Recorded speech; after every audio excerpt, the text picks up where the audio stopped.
Ladies and gentlemen, the oft maligned but highly anticipated Brian Welch video blog. This is episode 27. Although it's been a long time, it sort of feels like a new start. This is the Brian Welch video blog, new episode 1. You know what they say. 1 is the new 27, 27 is the new 1. Which way, whatever way you want to do it, there 1 is the other, and everything is the same. You may notice this is a different format. If you haven't noticed, have you watched any previous episodes? That's a good question. There was an episode very early on. I want to say it was episode 4. Derek? We're going to go with 4. Final answer! We're going to go with episode 4. I think I showed you a microphone, and you were like, that's not what you do with a microphone, Brian. And I was like, I know, but I'll get to that later. I'm using the microphone now. This is that microphone. It's very fancy. It smells funny, which is too bad because I'm very close to it right now. Anyway, it's been a long time. Nigh on a month. Many moons have passed since Running Brian told us his story. Worrying Brian. I think that'd be my Indian name. Worrying Brian. It's been a long time, and so I was just like, it's been a long creative drought for me. You may or may not know that I'm also working part-time for a radio station. This is good practice, I suppose.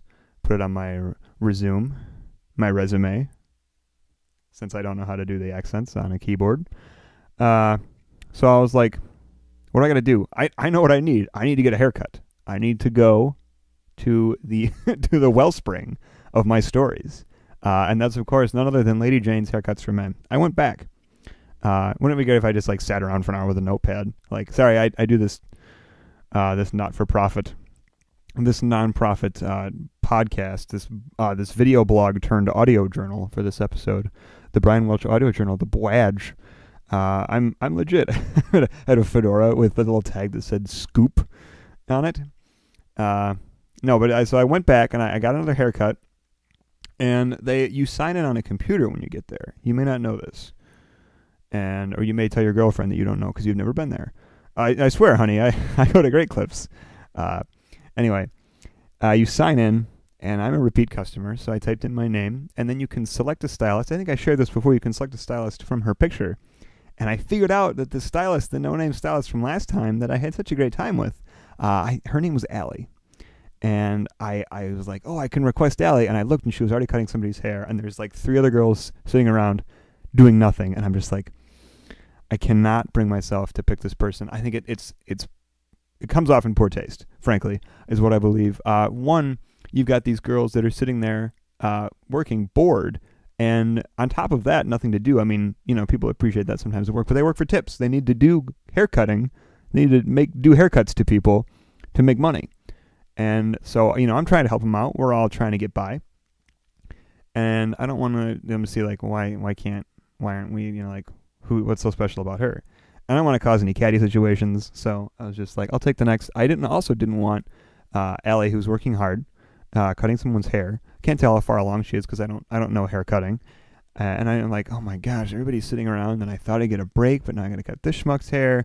And it was just like last time where I had she told me this sob story about, a bagel with cream cheese waiting for her.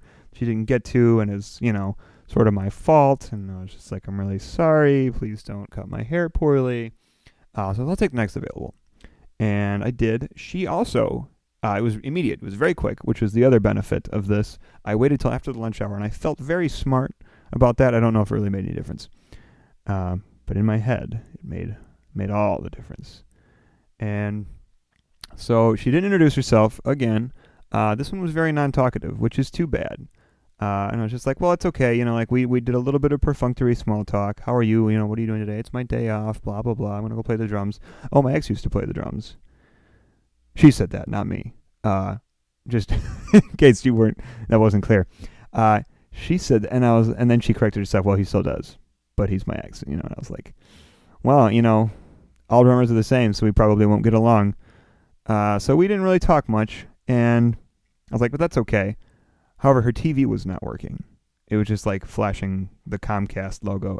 Like, are you freaking kidding me? This girl doesn't want to talk to me, and I can't even watch Sports Center on mute and wonder what the talking heads are saying when all I can read is the headline the whole time. Great. So she's cutting my hair.